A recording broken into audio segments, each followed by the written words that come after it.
Normalmente, quando pensamos no tempo, pensamos naquilo que nos afeta no dia a dia, certo? O vento que sentimos, a chuva que nos pode estragar os planos. Mas e se dessemos um passo atrás, um grande passo atrás, para olharmos o planeta inteiro? E se víssemos toda a atmosfera não como sistemas separados, mas como uma única e gigantesca máquina? É precisamente essa máquina que vamos desmontar hoje. Ok, vamos começar com um pequeno quebra-cabeças. Já alguma vez pararam para pensar nisto? Porque é que os maiores desertos do mundo, o Saara, em África, o deserto do Sonora, na América do Norte, o grande deserto australiano, estão todos mais ou menos alinhadinhos em duas faixas distintas? Hum, parece coincidência a mais para ser um acaso, não é? Pois não é. Há aqui um padrão global a funcionar.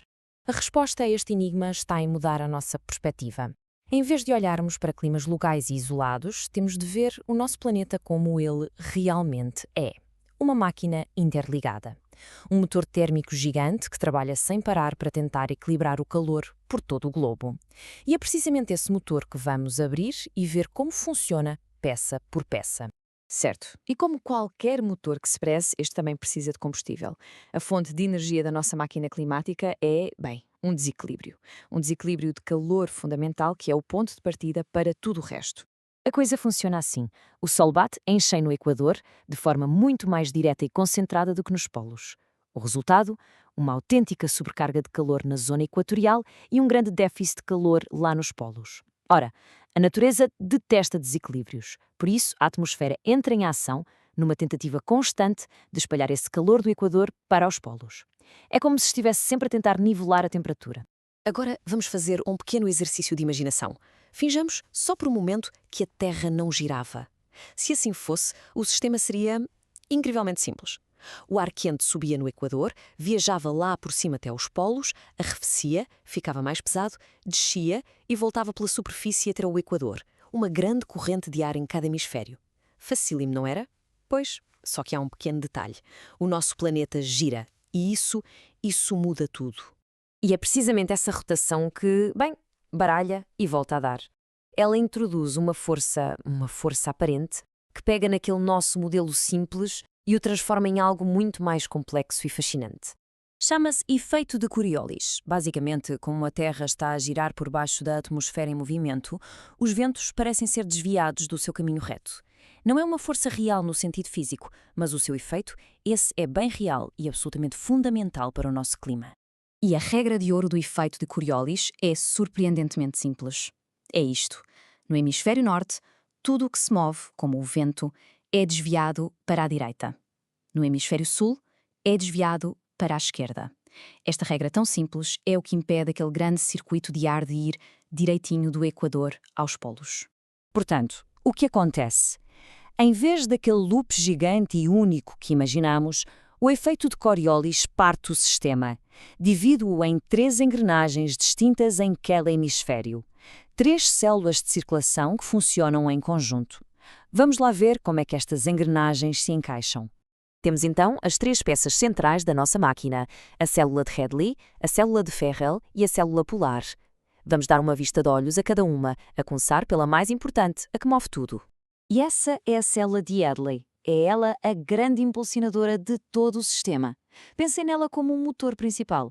Ela domina a atmosfera na zona dos trópicos, mais ou menos desde o Equador até aos 30 graus de latitude, tanto a norte como a sul. E é aqui que resolvemos o nosso enigma inicial.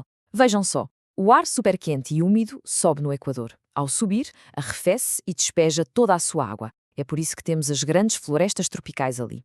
Depois, já seco, o ar continua a sua viagem em altitude para os polos, mas o efeito Coriolis entra em ação e desvia-o, obrigando-o a descer por volta dos 30 graus de latitude. E este ar que desce está completamente seco.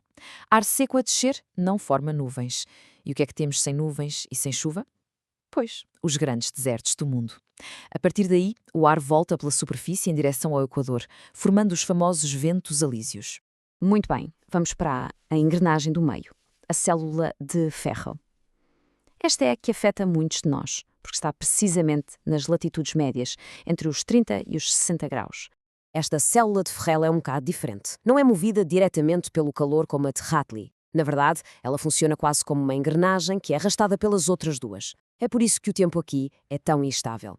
É uma zona de conflito, uma autêntica batalha entre o ar quente que vem dos trópicos e o ar frio que vem dos polos. O resultado? Frentes, tempestades e aquele tempo variável que tão bem conhecemos. Finalmente, a última peça do puzzle, a engrenagem mais pequena do nosso sistema, a célula polar. Como o nome indica, cobre as regiões lá bem no topo e no fundo do planeta. Aqui, o motor é o frio. O ar é tão gelado e denso que basicamente afunda sobre os polos. Depois espalha-se pela superfície em direção ao Equador, até que por volta dos 60 graus de latitude choca com o ar mais quente que vem da célula de Ferrel. Esse encontro força o ar polar a subir e pronto, fecha-se o último circuito. Ok, já desmontámos a máquina. Vimos as engrenagens a funcionar. Mas para que serve saber isto tudo? Por que é tão importante? Bem, para além de nos ajudar a perceber por que chove ou faz sol, este conhecimento é um guia para um dos nossos maiores desafios atuais. A grande questão é esta: como é que podemos pegar neste manual de instruções da atmosfera para encontrar e aproveitar melhor as fontes de energia renovável do planeta? A resposta está escrita no próprio sistema que acabamos de descrever. Lembram-se daquelas zonas onde o ar seco desce, na célula de Hadley, onde estão os desertos, céus limpos, quase sem nuvens, perfeito para energia solar. E os ventos alísios, constantes e fiáveis, ideais para parques eólicos no mar. E os ventos fortes e persistentes de oeste, na nossa célula de Ferrel, excelentes para os grandes parques eólicos em terra. O mapa está mesmo à nossa frente. E a grande conclusão é esta: a circulação geral da atmosfera não é só uma teoria bonita dos livros de meteorologia, não, é um guia prático. É literalmente um mapa do tesouro que nos mostra onde a natureza escondeu as melhores fontes de energia eólica e solar. E pronto, agora percebemos o funcionamento básico da máquina. Mas este sistema não é perfeitamente estável. É um equilíbrio delicado. Isso deixa-nos com uma última pergunta, um pouco inquietante. O que é que acontece quando uma destas engrenagens gigantes, de repente, muda de velocidade? As consequências? Essas sentem-se no mundo inteiro.